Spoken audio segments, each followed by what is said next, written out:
Senhor Deus Todo-Poderoso, nós estamos mais uma vez diante da tua santa presença, buscando, meu Pai, de ti mais entendimento e mais sabedoria, porque nós entendemos que vem do Senhor tudo aquilo que nós precisamos para viver nessa terra, para estarmos em comunhão com a nossa família, com os nossos amigos, com as pessoas desse mundo.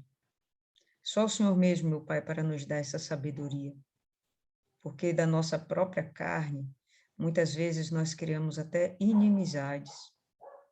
Nós não fazemos tanta questão de estarmos em contato com qualquer tipo de gente, mas mediante, meu Pai, o entendimento da tua palavra, mediante o entendimento do teu amor, é que nós somos compelidos, meu Pai, a amar como o Senhor também nos amou. E só através da sua palavra que a gente, meu Pai, vem desenvolver esse entendimento. Coisas maiores, meu Pai, nós queremos fazer por gratidão a Ti.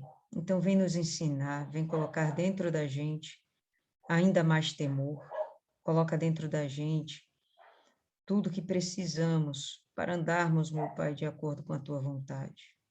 Estamos completamente dispostas para Te adorar e para receber, meu Pai, a Sua disciplina, os Seus ensinamentos. Estamos à Tua disposição, Deus. Estamos sedentas, desejosas de Te conhecer mais e mais. Apresentamos as nossas vidas ao Senhor como ofertas vivas, sacrifício vivo, para que o Senhor venha usar da forma que o Senhor quiser. Usufrua das nossas vidas, meu Pai, porque para a gente isso é um privilégio. Entregamos essa meditação desde já em Tuas mãos. Venha falar conosco, usa os nossos lábios, que cada uma de nós venha sair hoje preenchida. Seja como for, meu Pai, que o Senhor venha falar conosco de acordo com a nossa necessidade. Em nome do Pai, do Filho e do Espírito Santo. Amém. E graças a Deus. Ok, povo lindo. Hoje nós vamos dar continuidade a Gênesis no capítulo 44. E vai continuar assim. Deu José esta ordem ao mordomo da sua casa. Enche de mantimento os sacos que estes homens trouxeram, quanto puderem levar, e põe o dinheiro de cada um na boca do saco de mantimento. Bom, essa é a segunda vez que os filhos de Jacó vêm ao Egito para buscar alimento. Eles ainda não sabem que o governador do Egito é José, o irmão deles, e mais uma vez José vai tratá-los com essa misericórdia, com essa abundância de misericórdia, com essa graça de fazer com que eles possam levar tanto alimento quanto eles possam carregar. Então, se eles podiam carregar 100 quilos, eles não estariam levando 90 quilos, eles estariam levando 100 quilos de alimento mesmo. E, além disso, ele devolve ainda todo o dinheiro. Primeira vez isso aconteceu, os meninos foram lá e tentaram ressarcir o Egito, né, por aquele dinheiro que foi devolvido na primeira vez. Mas agora, na segunda vez, o dinheiro vai voltar junto de novo. O próprio José está preparando isso, tipo, olha, não precisamos de nada de vocês. Guarda lá, preserva o que a gente tem, né? O que o nosso clã tem, porque o Egito já está suficientemente abastado. Então, é um tipo de zelo e cuidado que o próprio José está tendo com seus irmãos. Mas aqui em seguida a gente já vê algo que não é bem nem zelo nem cuidado, é mais uma tretinha de José, né? Com o objetivo de segurar o seu irmão lá, o Benjamim. Então vamos lá. Verso 2. O meu copo de prata pô-lo-ás na boca do saco de mantimento do mais novo, com o dinheiro do seu cereal. E assim se fez, segundo José dissera. Então, ele vai lá, fala com o mordomo dele, com o administrador dele, né? Então, você vai pegar o dinheiro, vai devolver, vai botar lá na boca do saco, tudo certinho, mas com Benjamim, além de fazer isso, você vai colocar o meu copo pessoal, meu copo de prata, você vai colocar dentro do saco de cereal. De manhã, quando já claro, despediram-se estes homens, eles já com os seus jumentos. Tendo saído eles da cidade, não se havendo ainda distanciado, disse José ao mordomo de sua casa: levanta-te e segue após estes homens, e alcançando-os, lhes dirás: por que pagastes mal por bem? Então, o próprio José que arma essa situação, e mais uma vez, os meninos vão passar meio que desapercebidos, né, do que eles estão carregando. A primeira vez eles simplesmente confiaram, descobriram lá no meio do caminho que o dinheiro estava voltando com eles. Ok, deixou para lá. Mas dessa segunda vez, eu acho que o mínimo de critério deveria ter, né? Não, vamos dar uma olhadinha novamente aqui nos sacos, né, para ver se a gente não está indo com algo que não nos pertença. E ingênuos eles foram da primeira vez, né, muito confiantes, e ingênuos eles estão sendo agora pela segunda vez. José tem tanta fé de que eles vão dar uma de ingênuos de novo, que manda fazer a mesma coisa, só que agora com um artigo pessoal, né? Um artigo seu. E o mordomo, o administrador, ele está ciente de tudo que está acontecendo, ele vai lá e faz exatamente o que José ordena. Versículo 5: não é este copo em que bebe meu senhor, e por meio do qual faz as suas adivinhações? Procedestes mal no que fizestes. Então, o mordomo, ele chega acusando, né, todos os irmãos, né, poxa, vocês roubaram meu senhor, ele foi tão cordial com vocês, tão receptivo, e vocês roubaram ele. Que coisa feia, né? Como vocês podem pagar o bem fazendo maldades? Ele vem falar de um copo de adivinhações. E óbvio, pessoal, era só uma estratégia de José. Ele não fazia adivinhações.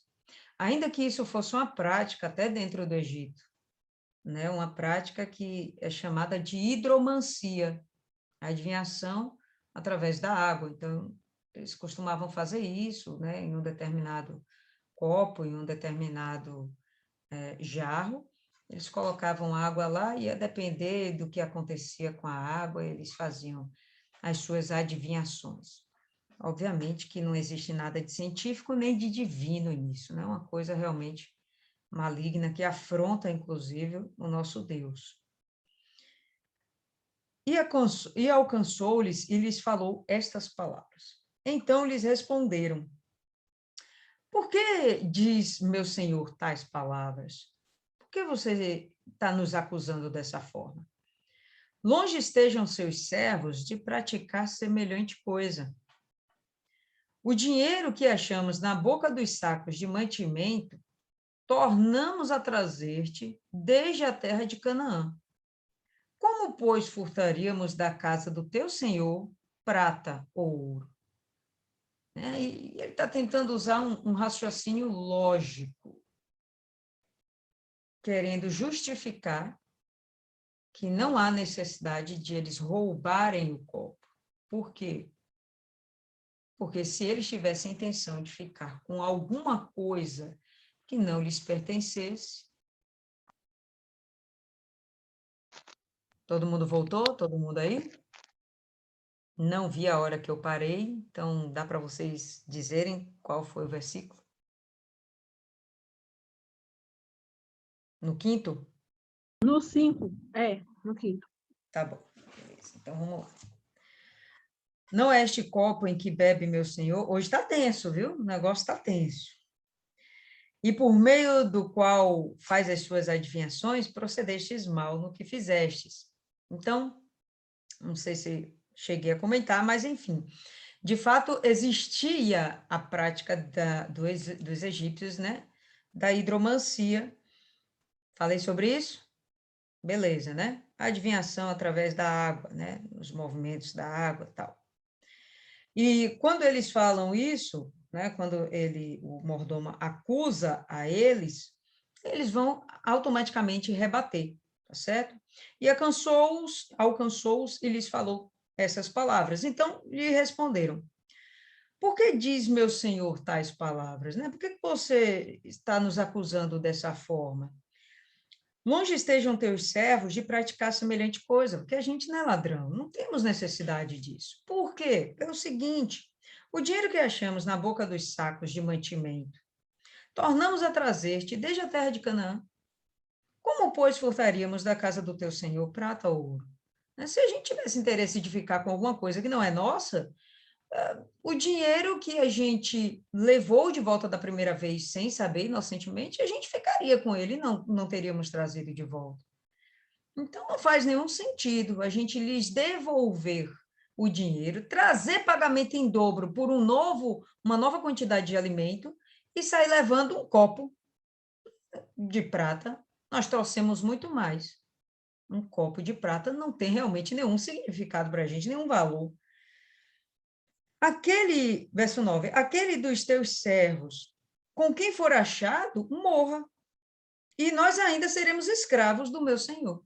Né? Então, se você, fica à vontade, eles estavam tão seguros da inocência deles, né, que eles falam, fica à vontade, procura. Se você achar tal objeto no nosso meio, aquele que tiver pego, esse daí vai morrer. E o resto de nós ainda vai ser escravo seu para todo sempre. Tranquilo.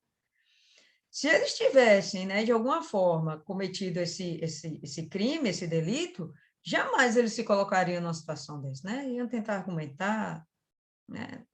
Tentar disfarçar, mas não. Eles estavam sendo sinceros.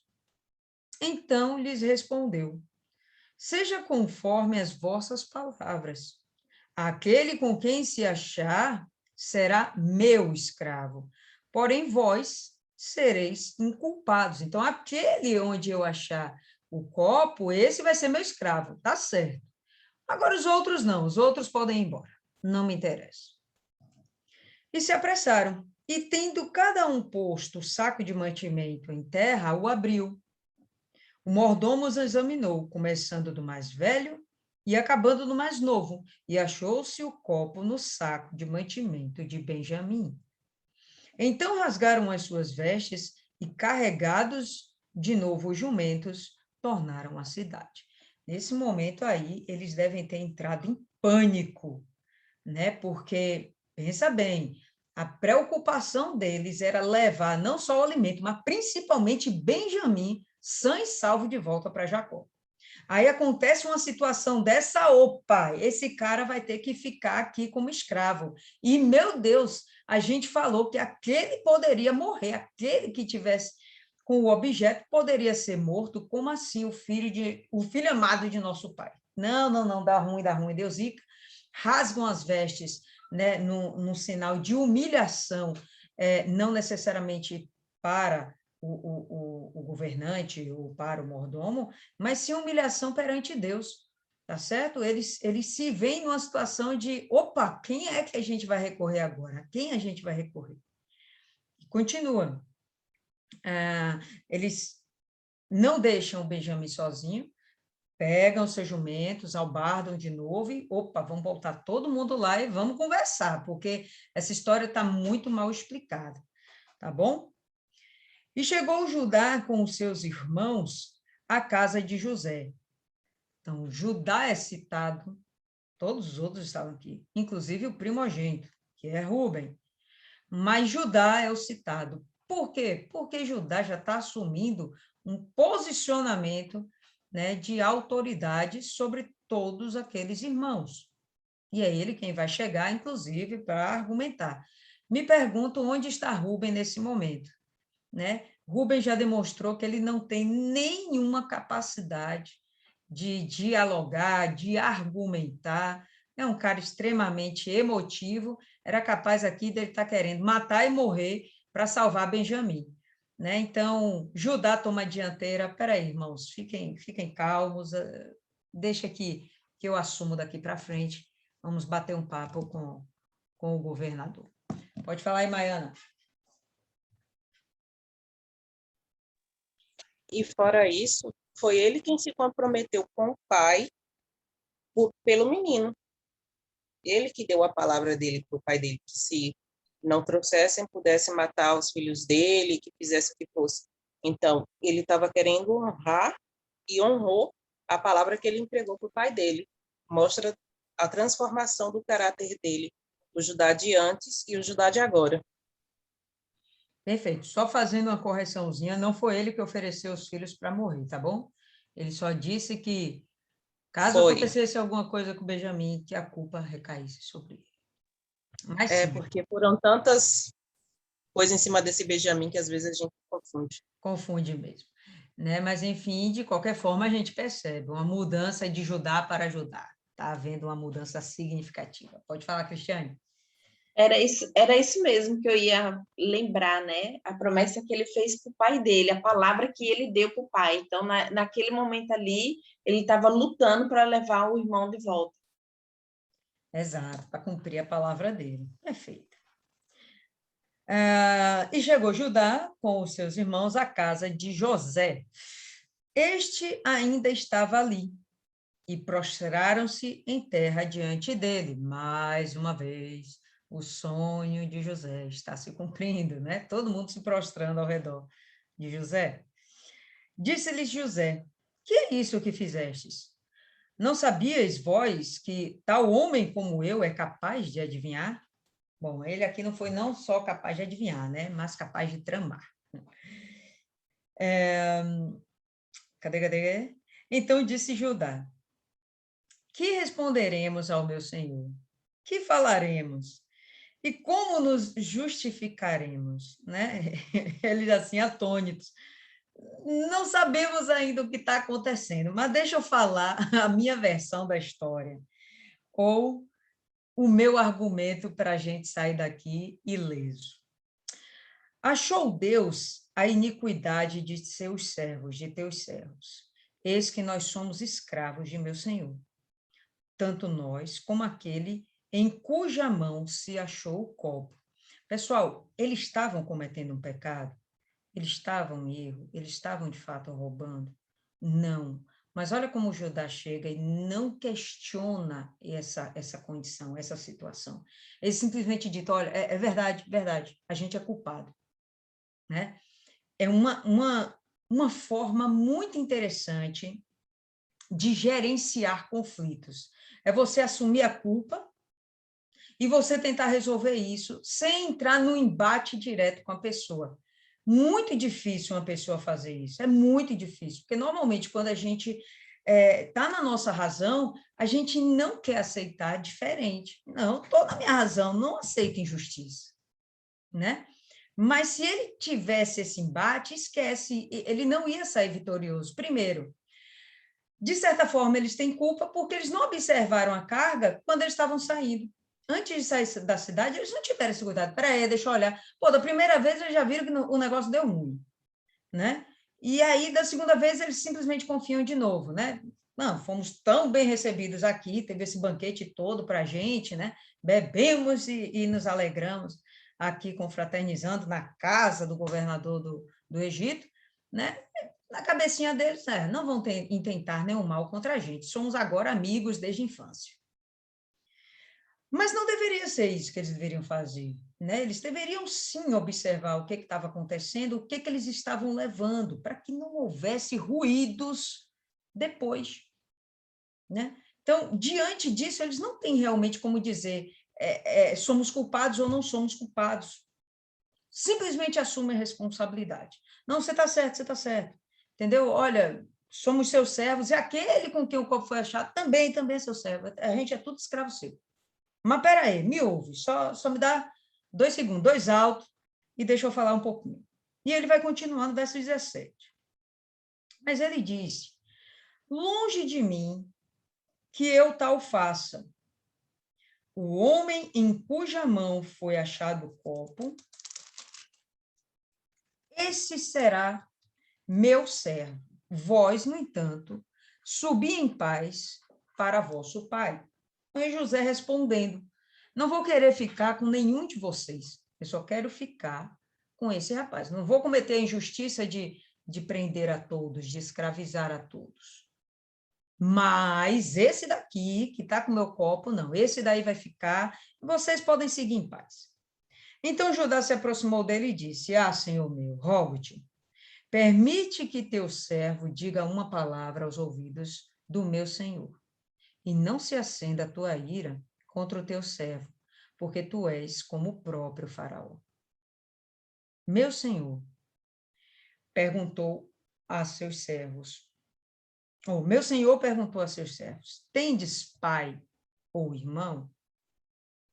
E respondemos ao meu senhor, temos pai, já velho, e um filho da sua velhice, o mais novo, cujo irmão é morto. E só ele ficou de sua mãe, e seu pai o ama. Então disseste a teus servos, trazemo para que ponha os olhos sobre ele. Respondemos ao meu senhor, o moço não pode deixar o pai. Se deixar o pai, esse morrerá. Então disseste a teus servos, se vosso irmão mais novo não descer convosco, nunca mais me vereis o rosto. Tendo nós subido a teu servo, meu pai, e a ele repetidas as palavras do meu senhor, disse nosso pai, voltai, comprai-nos um pouco de mantimento. Nós respondemos, não podemos descer, mas se nosso irmão mais moço for conosco, desceremos, pois não poderemos ver a face do homem se este nosso irmão mais moço não estiver conosco.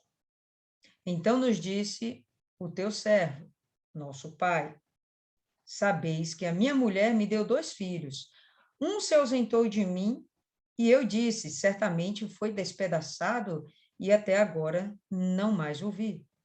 Se agora também tirardes este da minha presença, e lhe acontecer algum desastre, fareis descer as minhas cãs, né, meus cabelos brancos, com pesar à sepultura. Agora, pois, indo eu a teu servo, meu pai, e não indo o moço conosco, visto a sua alma estar ligada com a alma dele, vendo ele que o moço não está conosco, morrerá.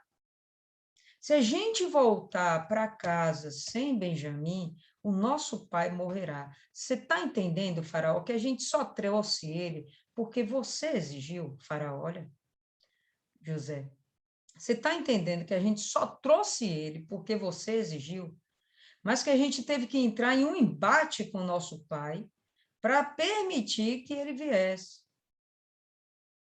Então, vamos em frente. Porque, vendo ele que o moço não está conosco, morrerá. E os teus servos farão descer as cãs do teu servo, nosso pai, com tristeza à sepultura. Então, nós vamos acabar fazendo com que o nosso pai morra de tristeza. Porque teu servo se deu por fiador por este moço para com o meu pai, dizendo, se eu o não tornar a trazer-te, serei culpado para com meu pai todos os dias. Então, pensa bem, governador, depois dessa situação toda, para eu convencer meu pai a deixar o nosso irmão mais novo vir, eu assumi uma responsabilidade sobre ele. Agora, pois, fique eu, teu servo, em lugar do moço, por servo do meu senhor, e o moço que suba com seus irmãos. Porque como subirei eu a meu pai, se o moço não for comigo, para que eu não veja eu o mal que o meu pai, que a meu pai sobrevirá, né? Para que eu não veja eu o mal que a meu pai sobrevirá.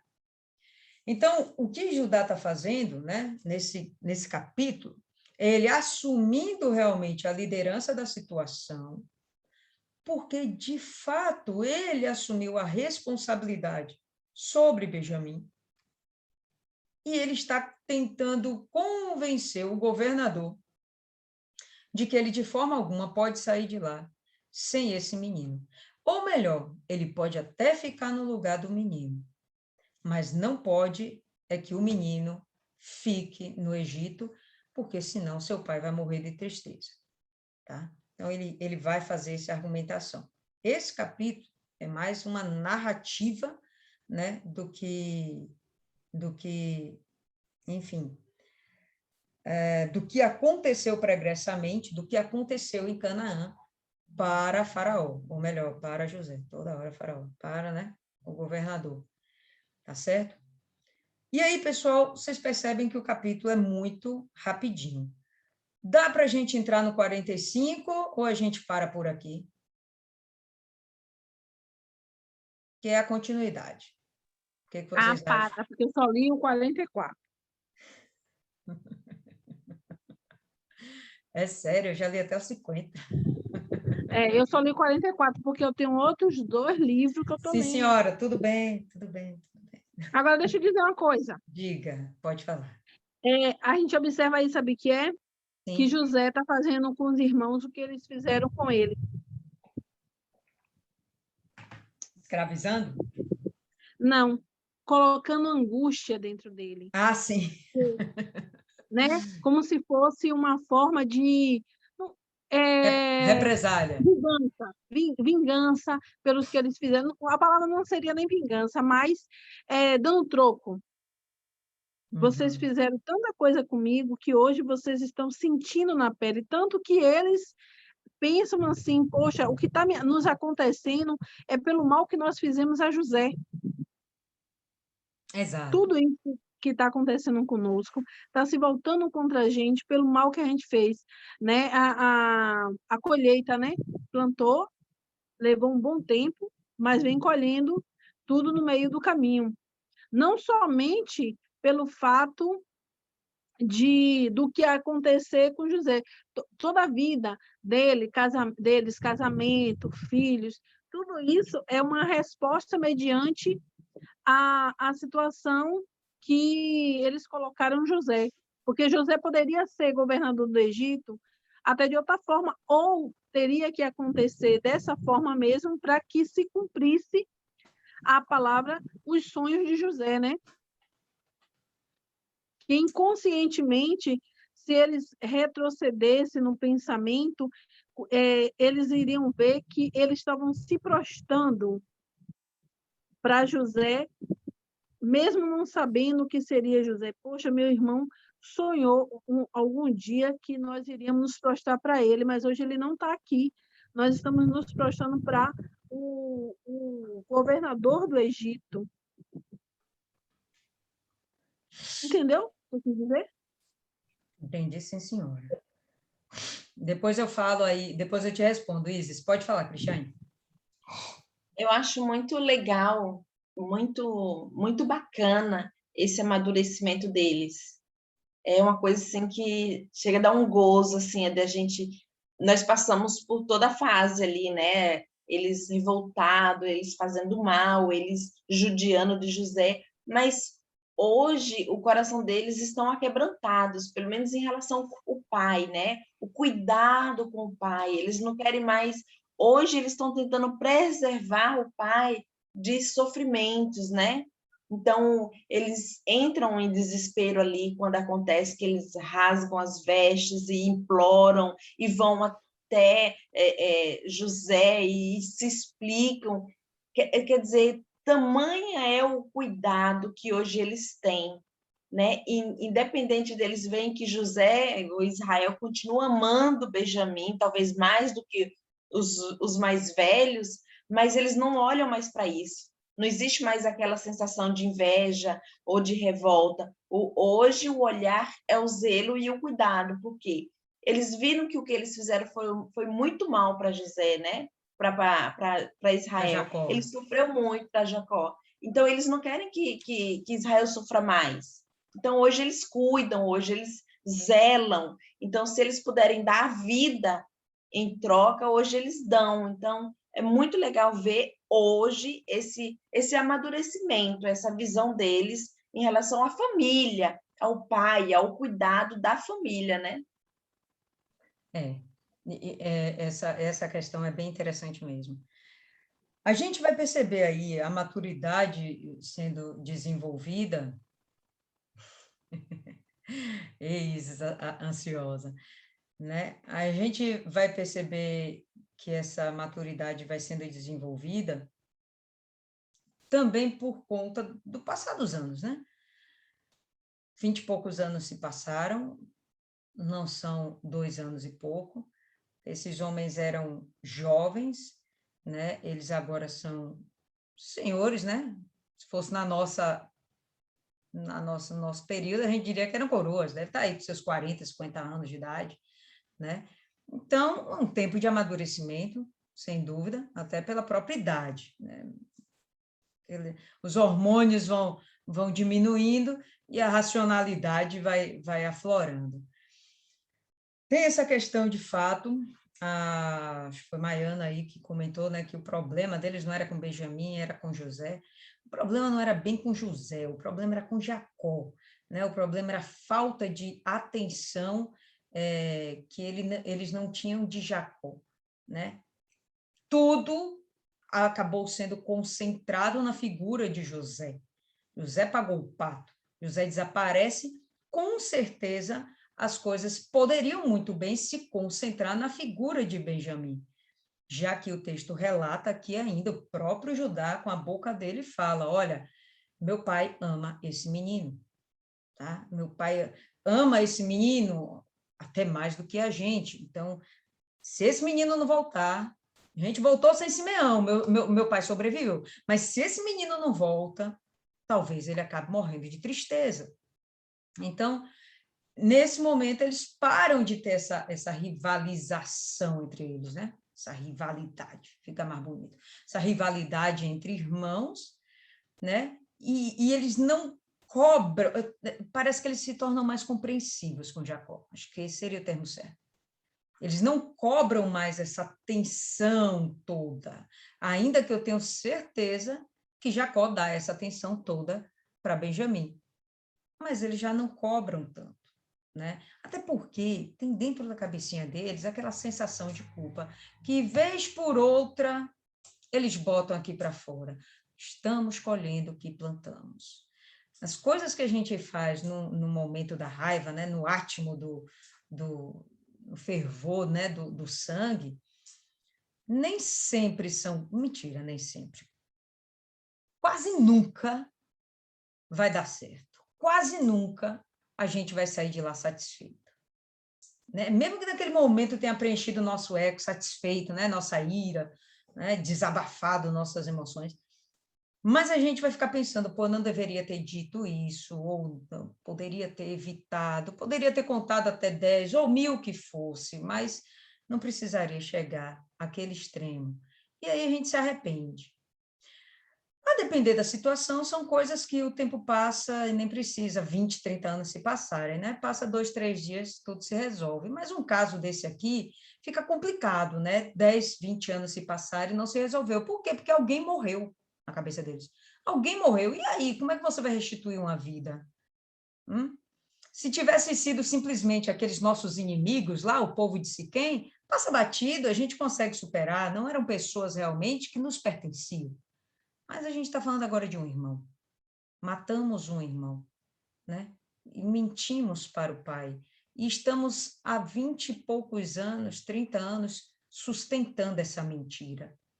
Né? Se alguém no mundo já teve que sustentar uma mentira, sabe como isso é pesaroso. Tá? Não é uma coisa boa. Tá? Ainda que seja uma mentira para preservar alguém, como eles aqui estão tentando preservar Jacó. Ainda que seja uma mentira para preservar alguém. Claro que eles queriam se preservar também, né? Mas uma mentira é sempre uma mentira e é sempre algo extremamente desagradável. Não é bom. Então, vamos juntando tudo isso, eles estão se apercebendo que existem coisas que não vale a pena lutar, que não vale a pena brigar, né? Não vale a pena se conflitar por conta dessas coisas. Então, vamos aceitar que o nosso Pai não nos ama tanto quanto gostaríamos. Vamos aceitar que o nosso irmão, que nos ama e nós amamos, é sangue do nosso sangue e nós devemos amá-lo. Vamos compreender que entre meu pai e o filho mais novo existe um sentimento que é puro, e vamos simplesmente levar a vida com aquilo que nós podemos, tá? Vamos nos contentar com o que o nosso Pai nos der. Tá? Eles estão chegando justamente nessa etapa. Por quê? Porque se a gente continuar cobrando aquilo do passado, a gente vai acabar matando mais um. E aí a gente vai ter que matar o clã inteiro? Vamos ter que matar nosso pai? Né? Vai ser uma coisa sempre mal resolvida? Né? Então, essa maturidade realmente vai chegar. Eu acho que, eu creio, confio plenamente que essa maturidade chegaria cedo ou tarde. Ela chegaria. Né? Tem um momento que a gente para e pensa, tem coisas que não vale a pena continuar brigando. Eu tenho, ainda hoje, estava falando com um cliente meu, ele já passou por 3 casamentos. E ele já está numa idade que ele falou, olha, Lília, eu não tenho mais disposição para me relacionar com uma pessoa que pense diferente de mim. E ele tem uma cabeça assim meio retrógradazinha, a gente fala retrógrada, mas não é retrógrada, é uma cabeça que, na verdade, está dentro até dos conceitos de Deus. Então, o homem sai para a rua para trabalhar e a mulher fica em casa tomando conta dos filhos, aquela coisa assim, ele gosta disso, eu quero sustentar, eu faço tudo pela minha família, mas eu quero dessa forma, eu não quero ninguém disputando comigo, né? Então, ele passou pelo primeiro relacionamento, teve isso, o segundo teve isso, o terceiro teve isso, e ele falou, eu não me imaginava, jamais, ficar sozinho. Eu ficava pensando, como é que eu vou ficar sem mulher, porque eu gosto muito de mulher. Mas hoje, eu estou tão bem sozinho, porque eu não tenho que ficar conflitando com alguém por coisas que eu sei que não vai resolver, não vão se resolver. Então, eu prefiro estar só, né? E aceitar as consequências dessa minha decisão. Porque ainda que essas consequências não sejam as melhores, ainda são melhores do que as consequências de eu forçar um relacionamento com alguém e viver sempre batendo testa, quebrando cabeça, e discutindo, e brigando, e vai, e volta, e separa, e tenta de novo. Não deu, não estou mais para isso. Né? Então, sempre tem esse momento. Né? Vamos chegando à maturidade da idade, né? Não vou nem falar da maturidade espiritual, porque esses meninos aqui não têm ainda maturidade espiritual, venhamos e convenhamos. Mas chegando à maturidade da idade, a gente vai se apercebendo dessas coisas. Né?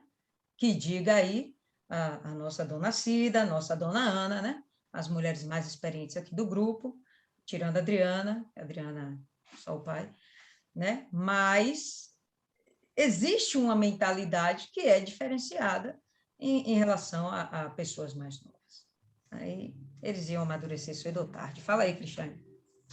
Eu consigo entender um pouquinho o que o seu cliente falou, porque chega uma hora que a gente não quer mais gastar energia com isso, sabe? Isso é um gasto de energia e você se desgasta e não vê resultado. Então, abre mão, né?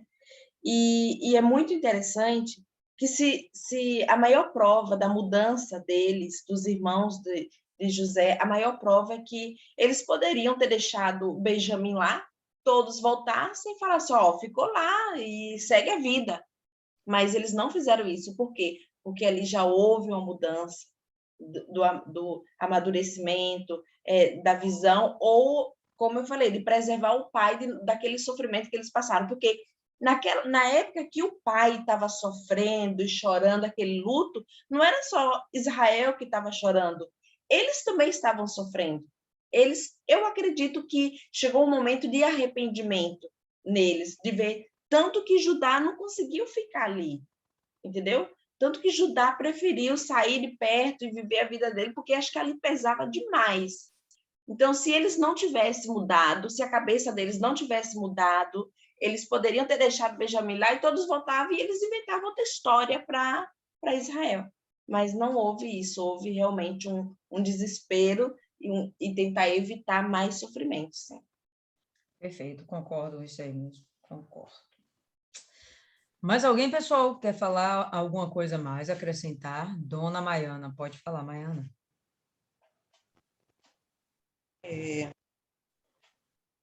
quando, mesmo você estando certo, você é acusado de coisa que você não fez, e você, quando a situação é exposta, e você tem tanta certeza que você está com sua consciência limpa, que você dá até a sua vida como garantia, mesmo que a pessoa tenha feito algo para te comprometer, como foi no caso deles aí. E quando o que chama mais atenção é que eles não duvidaram de Benjamim. Ninguém chegou para dizer por que você fez isso, o que é que passou na sua cabeça. Não, eles conheciam o irmão. Primeiro que eu acho que eles nem teve acesso a esse saco, essas coisas, para poder colocar lá dentro do saco e roubar. Não tinha nem como. E segundo que eles não precisavam, mas eles conheciam o irmão. Então, por mais que a situação estava contra, eles se mantiveram unidos. Eles não ficaram ali porque, para que não acusaram, não começou a apontar o dedo. Eles simplesmente foram lá e tomaram a responsabilidade. Por quê? Porque eles se comprometeram com o pai, porque, de fato, como responsável, ele se comprometeu. Então, o erro de um ali ia ser o erro de todos. Então, tem que haver isso. Se eu sou responsável por uma equipe e essa pessoa erra, o erro também é meu. O erro é meu porque eu não supervisionei o trabalho. Quer dizer que se todo mundo consegue uma vitória, um êxito, o êxito é da equipe, mas o erro é só da pessoa? Não, não é assim. E isso deixa claro para a gente que a gente vai passar por isso várias e várias vezes. Você vai ser acusado, você vai ser pego despreparado, muitas vezes você não vai ter nem a reação de se defender, e dentro tem que estar dentro de você a sua consciência para com Deus. Eles ali tinham plena certeza disso. Eu não fiz nada, tanto que deu a vida como garantia, e chega lá, tá aquelas coisas. Poxa, eu não sei como aconteceu, mas hoje a gente tem aquela consciência que tudo acontece por um motivo, tudo tem um porquê e um para quê. É aquela história que começamos a falar no início, né? Jesus morreu e pagou nossos pecados. O meu pecado tá pago? Tá pago. Mas se eu continuar errando, eu vou pagar por ele? Vou. Jesus já pagou os meus pecados, mas as consequências eu vou colher. Eu não vou ser condenada. E foi isso que estava acontecendo aqui. Eu penso que hoje em dia, ou aliás, nesse momento aqui, naquela época eles eram solteiros, não tinha filho, não tinha mulher, não tinha outro motivo para preencher a vida deles. Aqui não, aqui cada um já tem sua família, cada um sabe que tem sim aquele filho que é mais querido, aquele filho que é mais amado. Então eles hoje conseguem entender o pai, eles se colocam, poxa, eu não fui o filho que eu gostaria de ter. Eu não sou o amigo que eu gostaria de ter. Então, às vezes, tem que acontecer essas coisas para a gente parar e pensar. Por que está me acontecendo?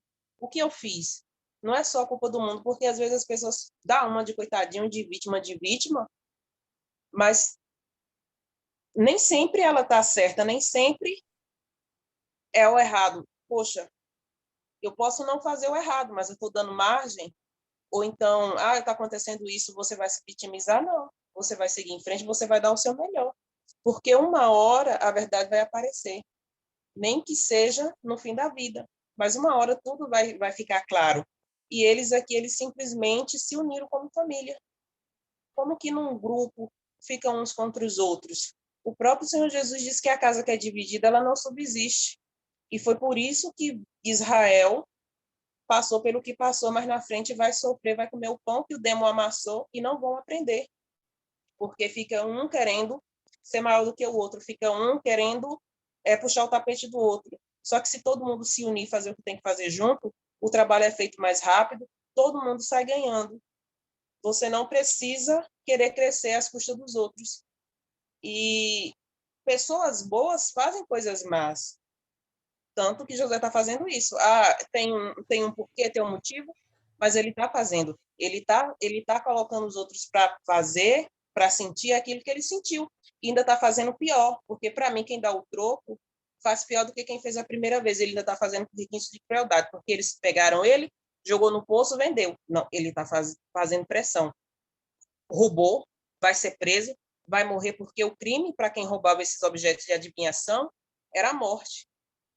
Não precisava tanto. Gente, ele estava dando ideia para o demo, que José é esse. Então, a gente tem que saber tirar essas lições. Olha, eu errei no passado, mas isso não é motivo para mim também ficar me corroendo. Vida que segue. Ah, vão jogar os meus erros na minha cara? Vão. Só que quem precisa saber da minha mudança sou eu. O meu testemunho serve para os outros, serve, mas tem que servir principalmente para mim. Se eu sei quem eu sou, quem eu fui e sei quem eu sou, por mais que me aconteçam essas coisas, eu tenho que manter a minha confiança em Deus, porque é nessas coisas que o diabo vai querer derrubar a gente.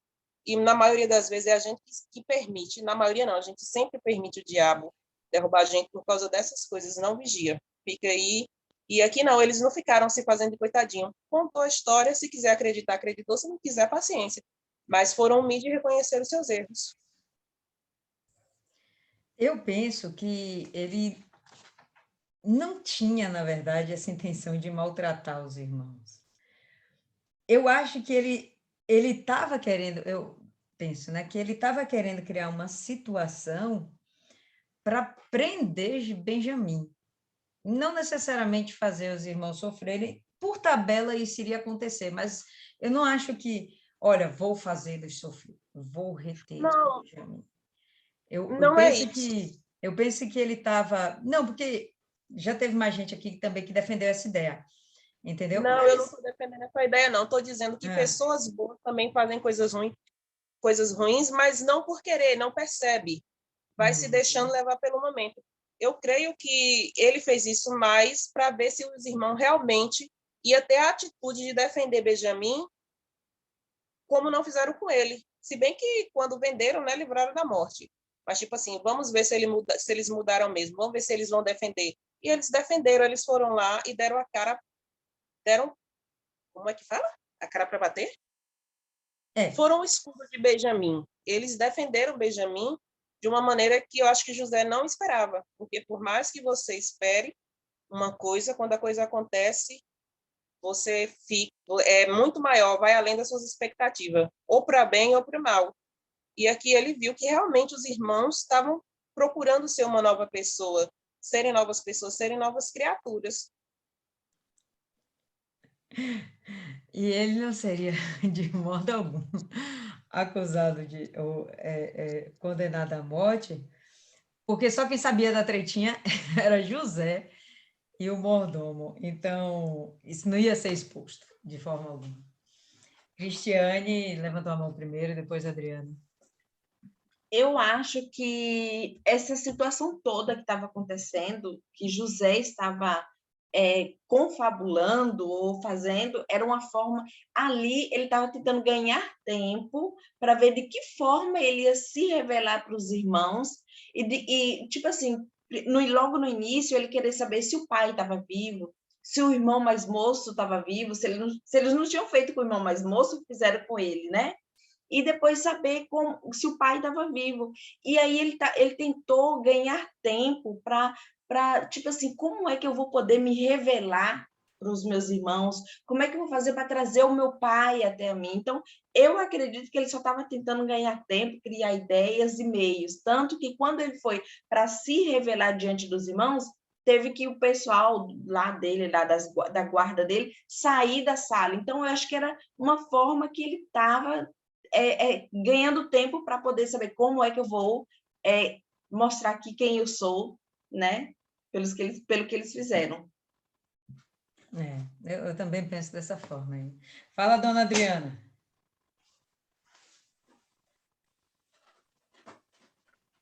Ó, o que passou pela minha cabeça aqui agora foi o seguinte. José passou muitos anos longe do seu sangue, da sua família, dos seus entes queridos. E não sei se foi uma atitude pensada ou impensada quando ele colocou a taça, porque esses irmãos iriam para Canaã. Então, a gente não sabe a quantidade de tempo que Simeão ficou preso no Egito. Então, ele deve ter pensado assim, eu tenho que criar uma situação onde eu faça com que eles fiquem, porque eu não sei quando é que eu vou ver eles de novo. Então, naquele momento, bateu uma angústia, uma dor no coração dele, de ele dizer assim, como nossos irmãos, Lília, ou outras aí, sabem, um está em São Paulo, outro no Rio, outro no Rio Grande do Sul, outro no Distrito Federal, estou dizendo aqui dos meus irmãos, né? Então, estão todos longe. Quando a gente se junta, meu Deus, é uma coisa assim maravilhosa. E quando a gente se separa, é um pedaço que vai para cada canto. Porque, queira que não queira, a gente sente aquela dor, aquela tristeza em deixar a nossa família. Porque, independente de qualquer coisa, é a nossa família. Independente do que fale mal, de que nos critique, que nos jogue pedra, é a nossa família. A gente quer o bem, a gente quer estar perto. Então, eu acredito que com José deve ter acontecido a mesma coisa. Eu acredito que quando Simeão ficou preso, deve ter tido toda a regalia. Poderia estar preso, enclausurado, mas teve toda a regalia. Porque, eu vou falar por mim, né? Porque tem gente muito má aí no mundo, né? Então, a gente não quer o mal dos nossos irmãos.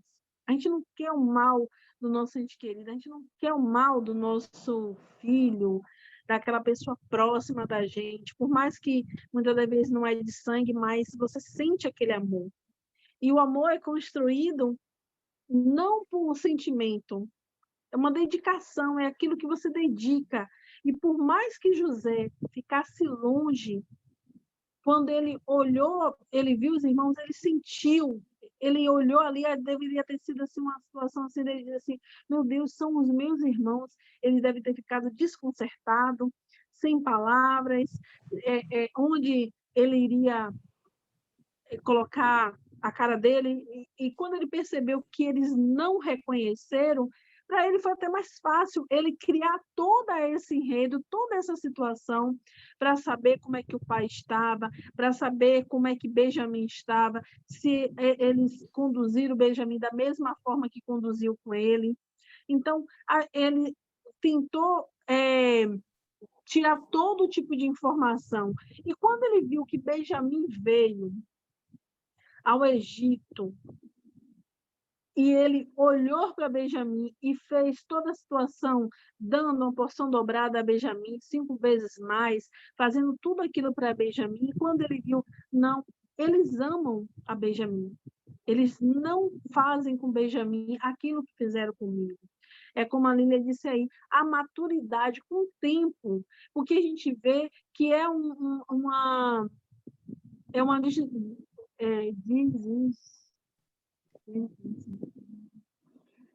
isso aí, é essa palavra aí. É familiar que o próprio Jacó não teve. Então, a base, muitas das vezes, não são os filhos, e são os pais. O problema não está nos filhos, os problemas estão nos pais. Então, ele olhou e viu que não acontecia mais aquela situação. Houve amadurecimento, como Maiana disse, eles tiveram os filhos dele e viram que não era da mesma forma. Né? Eles observaram, poxa, meu pai tinha razão. Sempre tem um filho mais achegado. Sempre tem aquele que está mais próximo. Não é porque o pai se dedicou, não. Aquele filho, a gente vê com Jesus, não tinha aquele discípulo que era mais achegado de Jesus. A gente pode colocar nomenclatura em cada discípulo, né? Teve aquele que, não, esse evangelizou. Qual é o discípulo que a gente olha na Bíblia que se destacou? Se destacou. Isso, Pedro, foi João. Dos discípulos que não andaram com Jesus, mas teve uma ênfase muito grande no Evangelho, Paulo. Então, a gente olha a mesma coisa. Esses são filhos achegados, esses são chegados a Cristo. Os outros tiveram o seu lugar? Tiveram. Eles fizeram os seus feitos? Fizeram. Mas sempre tem aquele que, como a gente vê em Daniel, o anjo, Deus preparava, esperava o momento de Daniel orar. Então, é a mesma coisa. Então, quando eles viram, perceberam isso, eles pararam de lutar sobre aquilo. E aí José viu que, poxa, agora eles estão indo, eles estão partindo. Quando eu vou ver esse povo de novo? Quando eu vou abraçar? Quando eu vou... Porque ele deve ter se despedido um dia antes, nesse vendaval de festa, de alegria. Não? Claro que não. Ele é o governador, vai sair abraçando assim, é qualquer pessoa, tá louca? Perdeu a oportunidade. Eu acho que o que ele queria era justamente permitir que Benjamin ficasse lá para que ele tivesse essa oportunidade. Essa oportunidade. Mas só que aí, ele, minha filha, se fosse eu, ia pra cá, meu irmão, abraçar esse seu meu amado, tá com tanta saudade de ti. Mas aí, perdeu a oportunidade. Mas ele ganhou uma outra oportunidade, né? Que a gente vai ver no capítulo 45, porque eu não li. Tá. Milene.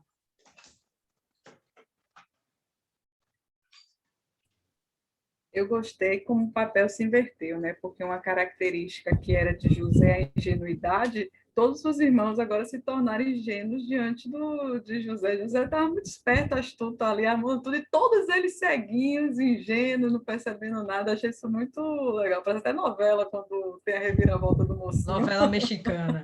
Mexicana, que tem aquela reviravolta, achei isso muito legal. E eu sempre acho que foi teste. José estava tentando ter segurança, porque como ele mudou, ele não era mais o mesmo, a ponto disso de você ver que ele não tinha mais aquela inocência, já estava conseguindo armar, ele queria ver quem eram os irmãos agora. Quem eles se tornariam os mesmos cruéis que fizeram aquela barbaridade com ele? Como é que eles tratam Benjamin? Então, tudo para mim foi um teste para eles conhecerem o irmão. E eu acho que o que fez ele ter a segurança de se revelar foi a atitude de Judá. Porque Judá se colocou no lugar do irmão. Eu fico, Benjamin vai. Então, quando ele ali, acho que ali foi um momento mesmo que ele sentiu a segurança de dizer, não, os meus irmãos mudaram realmente, então são outras pessoas. E aí ele se revelou. Então, é um capítulo muito bonitinho mesmo, e o próximo também. Como dá para restaurar, né? A gente pensa que não dá, olha que crueldade toda, eu para ser meus irmãos reunidos, ele ainda tem a humildade de dizer, não se sintam culpados porque foi da vontade de Deus. Todo mundo faz isso não, tem que ser realmente muito diferente para passar por tudo isso e depois ter esse discurso, né? Tem que ser diferente, velho. Tem que ser. No mínimo, tem que se ter um coração aberto, né? Tem que se ter um coração bom. No mínimo, tem que ter um coração bom. Porque ainda que você ficasse chateado um tempo, 2 tempos, né? Uma hora você ia se quebrantar, ainda que você tivesse razão. Mesmo que você não tivesse razão, uma hora as coisas tentam, né, entrar no lugar. Minha família, ela sempre foi uma família de muitas contendas, muitos conflitos, sabe? Eu penso que a gente, fora as maldições hereditárias que tinha sobre a nossa família, ainda tinha os conflitos de meus pais, né? Então, era briga todo dia era briga. Nunca saíram nos tapas, graças a Deus eu não vi essas cenas. Mas o bate-boca era demais. E não era também de um xingar o outro, não. Não tinha. Era só de ficar questionando. Isso não está limpo, isso está sujo, isso não está no lugar, isso... Sabe? Você está passando a mão na cabeça do menino, você está fazendo isso. Não baixava o nível, mas todo dia era conflito. Eu cresci, né? De quando eu me lembro, a minha idade mais tenra que eu possa me lembrar, eu me coloco agora numa situação, a gente brigando, a gente não, né, que eu era criança, eu visualizando meu pai brigando com minha mãe por causa de minhas irmãs, sempre foi conflituoso, cara, sempre teve muita coisa. E teve uma fase que eu não acompanhei direito de minhas irmãs, porque a distância entre a gente é relativamente grande, né, de mim para a mais velha são 9 anos e para a segunda 7 anos. Então, quando elas eram adolescentes, eu era criança. Não entendia tanto quanto elas entendiam, né? Quando elas eram adultas, eu era uma adolescente, pré-adolescente, e que naquela época adolescente era criança, né? Hoje em dia criança já é adulto. Então, na minha época, a inocência realmente existia. E elas entraram em conflito, e eu, sinceramente, não sei muito bem até hoje o porquê. Não sei se meu pai privilegiava uma. Sinceramente, não sei. Eu não acompanhei essa fase da vida delas, porque eu não existia, né? E aí, elas entraram numa discussão e pararam de se falar. Mas pararam de se falar por anos. Foi 2 anos, até que a mais velha, né, noivou e ia se casar.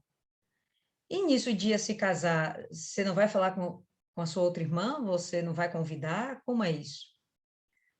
E essa minha irmã mais velha, ela é toda assim, bobona, no bom sentido. Ela é toda coração mole. Então, ela chegou assim, fez o convite, convidou minha irmã, e até hoje eu lembro a resposta da minha segunda irmã. Ela chegou e falou, é claro que eu vou para o casamento da minha irmã, como eu não iria? Né? Então, ainda que existissem os conflitos, minha irmã até mais velha ficou assim, porque a minha irmã mais velha é coração mole e a minha segunda irmã é coração duro. Então, ela ficou assim, o quê? Ela falou isso? Mas foi muito legal, sabe? Foi, para mim, na minha época, eu criança, eu achei aquilo tão bonito e era uma coisa tão satisfatória que eu fiquei feliz, exultante. Eu devia estar com meus, sei lá, 10 anos ou 12 anos. Eu fiquei exultante com aquilo, falei, pô, que legal, elas vão voltar a se falar, porque se vai para o casamento, vai ter que voltar a se falar, né? Vão voltar a se falar. Apesar do conflito, né, das desavenças, das diferenças de pensamento, de comportamento, elas eram muito diferentes. Você vê que a essência, né, o sangue chama, o amor realmente existia, e existe.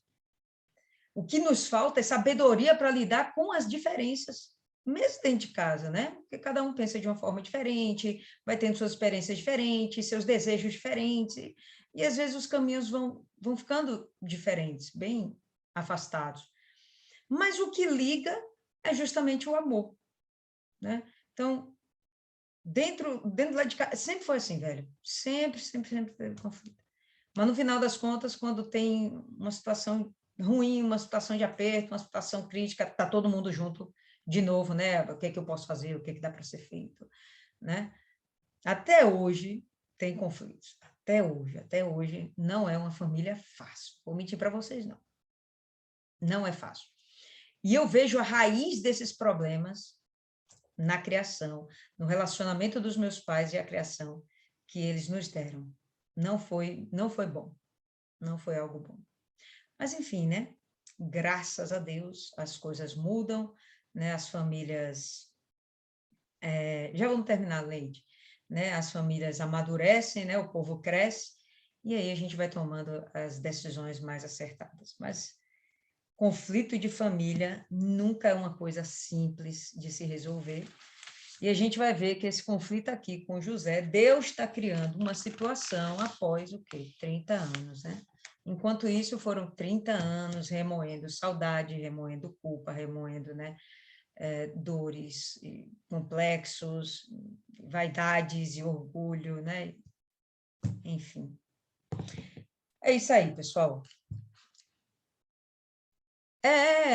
Isis. E sabe, existia na vida dos meus pais, não só o fato deles não estarem prontos, mas aí já tinha uma perturbação espiritual muito grande, entendeu? Se um deles tivesse Jesus na época, mas não. Uma servia o candomblé e o outro era ateu. Ah, era uma desgraça. Era uma desgraça.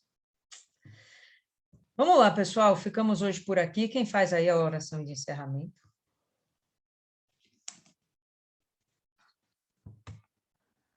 Eu faço. Fique à vontade. Vamos abraçar a Bíblia, né? Abraçar o nosso Senhor, como ele fez no início, muito bom.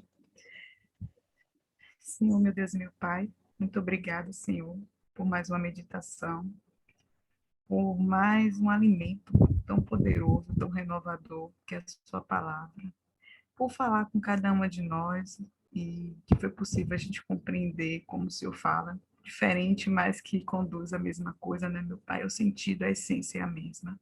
E que a gente vai compartilhando e vai aprendendo. Muito obrigada, Senhor, pelo dia de hoje, pela tua misericórdia e paciência conosco, meu Pai. Apesar de nossas falhas graves, erros, pecados, tantas coisas que cometemos contra ti, o Senhor não nos abandona. Como mostra aqui com José e sua família. Os conflitos que nós temos na nossa casa também, com nossos familiares, são cabeças diferentes, histórias diferentes, mas que o Senhor pacientemente vai cuidando de todos nós, nos dando a oportunidade de ser melhores, de construir laços mais fortes, sendo sempre o Senhor a base de tudo. Então, continue, meu Pai, a tomar nossas vidas em tuas mãos, tomar a vida de Thaisa, meu Pai, que nós estamos orando essa semana, tudo que ela precisa, meu Pai, toma a direção, que não seja a vontade do homem ou da mulher prevalecer, mas a tua vontade, meu Pai, na vida dela e na vida de todos nós. Toma nossa família, Senhor. Nós te servimos e entregamos eles nas tuas mãos, meu Pai, porque se a gente sai para buscar, para lutar pelas famílias, dos que estão aí sofrendo, confiamos, meu Pai, porque a gente não está conseguindo fazer, o que a gente não está conseguindo alcançar de transformação, meu Pai, eu sei que o Senhor usará outros servos para assim ser feito, meu Pai. Então, desde já te agradeço por isso, Senhor. Muito obrigada pelo dia de hoje. Guarde o nosso deitar, o nosso levantar. E amanhã, meu Pai, quarta-feira, a reunião tão importante do Espírito Santo, meu Pai, que estejamos abertas para serem renovadas, meu Pai, por Ti. As que não têm ainda o Teu Espírito, meu Pai, que sejam batizadas, Senhor. Porque precisamos muito de Ti para prosseguir firmes até o fim, meu Pai. Muito obrigada pelo dia de hoje. Amém. Amém. Ok, povo. Então, hasta la vista. Quinta-feira tem mais. Quinta-feira é com Thaisa. Viu?